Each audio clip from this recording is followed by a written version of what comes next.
রমজান সিয়াম সাধনার মাস আমরা জানি, কিন্তু এই সংযম সাধন কি আমরা করি না। আমি গতকাল একটা ইফতার পার্টিতে গিয়েছিলাম, সেখানে নানান কিসিমের লোক আসছে, অনেক মানুষ আসছে, অনেক সমাগম, অনেক ভিআইপি লোক লেভেলের লোক আসছে। দেখলাম, তাদের সাথে বসে ইফতার করলাম। যেটা আমার কাছে সবচেয়ে বেদনাদায়ক ছিল সেটা হলো খাবারের এত আইটেম করার কোনো মানে হয় না, কোনো ছিল না। প্রত্যেকটা খাবার থেকে যে খাবারটা আমি পুরোটা শেষ করতে পারবো না, সেই খাবারটা আমি কেন অর্ধেক খাবো, আমি কেন অল্প একটু করে খাবো? পুরো প্লেটকে প্লেট। আমি যখন আমার ইফতার মাহফিল শেষ হলো, তখন আমি দেখলাম প্রচুর ওয়েস্টেজ হয়েছে খাবার, এত খাবার ওয়েস্টেজ হয়েছে যে অথচ আমাদের নিম্ন শ্রেণীর লোকেরা ইফতার কি তারা জানে না। অনেক এলাকাতে আছে, আমি দেখেছি, বিশেষ করে রংপুর এলাকাগুলোতে দেখেছি, ওরা ইফতার যে এই যে আলু চাপ, বেগুনি, বিভিন্ন মুখরোচক যে খাবার, এই খাবারগুলি তারা জানেই না যে এই খাবারগুলি দিয়ে ইফতার করে মানুষ। হ্যাঁ, তো আমাদের কেন আমরা এই অপচয় করব?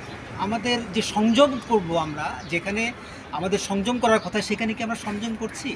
সংযম না করে বরং উল্টোটা করছি। যেখানে আমার 10 টাকার প্রয়োজন, সেখানে 20 টাকার বাজার করে নিচ্ছি। এটা কি ঠিক? এটা তো অন্যায়।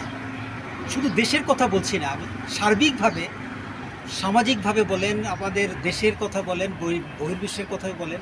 বহির্বিশ্ব আমাদের চাইতে ভিন্ন, ওরা যথেষ্ট হিসাব করে চলে। বাট আমাদের বাংলাদেশে কেন এমনটা হয়? প্রশ্ন আমি সবার কাছে করলাম। আপনারা সবাই একটু সচেতন হন। একটু খাবার আইটেম যেটা আপনি খেতে পারবেন না, আপনি সেটাকে অল্প খেয়ে আপনি এটাকে ওয়েস্টেজ করবেন, বিষয়টা তা না।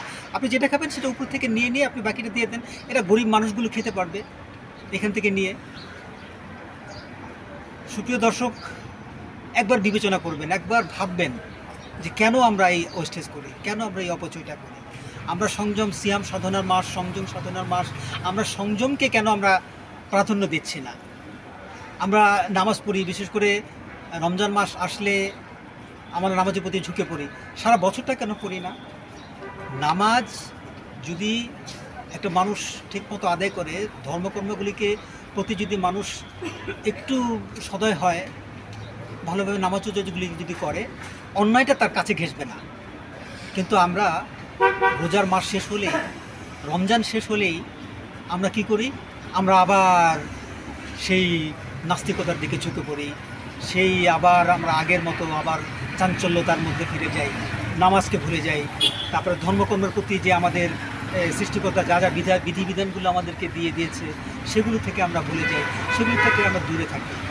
আসুন না, আমরা সবাই বছরের পুরোটাতেই আমরা নামাজ রোজা করি, ধর্মকর্মের প্রতি, ধর্মের যে আদর্শ শিক্ষা, ধর্মের যে নৈতিকতা, প্রত্যেকটা নৈতিকতাগুলোকে যদি আমরা আমাদের হৃদয়ে ধারণ করতে পারি, এই দেশে কেন সমাজে কোনো অনাচার থাকবে না, কোনো বৈষম্য থাকবে না, কোনো ধর্ষণ থাকবে না।